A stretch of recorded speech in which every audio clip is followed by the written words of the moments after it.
حضرت علی کی آخری وصیت۔ ضربت کے بعد حسنین شریفین اور ان کے چاہنے والوں کے نام حضرت علی علیہ السلام کی وصیت۔ میں تم دونوں کو خدا سے ڈرتے رہنے کی وصیت کرتا ہوں اور دنیا کی طرف مائل نہ ہونا، خواہ وہ تمہاری طرف مائل ہو، اور جو بھی کہنا حق کے لیے کہنا، اور جو کچھ کرنا ثواب کے لیے کرنا، اور ظالم کے دشمن اور مظلوم کے مددگار رہنا۔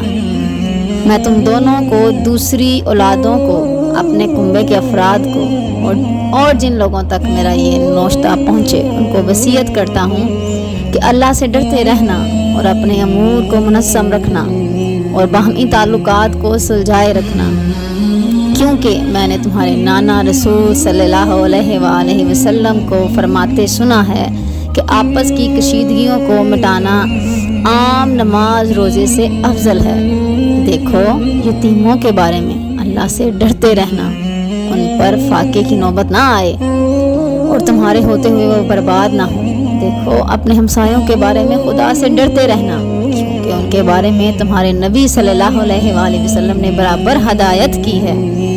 آپ صلی اللہ علیہ وآلہ وسلم ان کے بارے میں اس قدر تاکید فرماتے تھے کہ ہمیں یہ گمان ہونے لگا تھا کہ آپ صلی اللہ علیہ وآلہ وسلم انہیں ورثہ دلائیں گے۔ اور قرآن کے بارے میں اللہ سے ڈرتے رہنا، کہیں ایسا نہ ہو کہ دوسرے اس پر عمل کرنے میں تم پر سبقت لے جائیں۔ نماز کے بارے میں اللہ سے ڈرتے رہنا، کیونکہ وہ تمہارے دین کا ستون ہے، کیونکہ اگر یہ خالی چھوڑ دیا گیا تو پھر عذاب میں مہلت نہ پاؤ گے، عذاب سے تم کبھی بھی مہلت نہ پا سکو گے۔ اپنے اموال، جان اور زبان سے راہ خدا میں جہاد کے سلسلے میں خدا سے ڈرتے رہنا تم پر لازم ہے کہ ایک دوسرے سے میل ملاپ رکھنا اور ایک دوسرے کی آنت کرنا، خبردار ایک دوسرے سے قطع تعلق سے پرہیز کرنا۔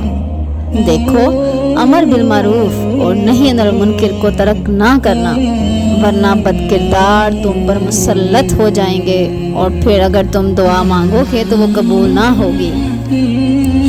اے عبد المطلب کے بیٹو، ایسا نہ ہو کہ تم امیر المومنین قتل ہو گئے کے نعرے لگاتے ہوئے مسلمانوں کے خون سے ہولی کھیلنے لگو۔ دیکھو، میرے بدلے میں صرف میرا قاتل ہی قتل کیا جائے۔ دیکھو، اگر میں اس ضرب سے مر جاؤں تو تم اس کی ضرب کے بدلے میں اسے ایک ہی ضرب لگانا اور اس شخص کے ہاتھ پیر نہ کاٹنا، کیونکہ میں نے رسول صلی اللہ علیہ وآلہ وسلم کو فرماتے سنا ہے کہ خبردار کسی کے ہاتھ پیر نہ کاٹنا، خواہ وہ کاٹنے والا کتا ہی کیوں نہ ہو۔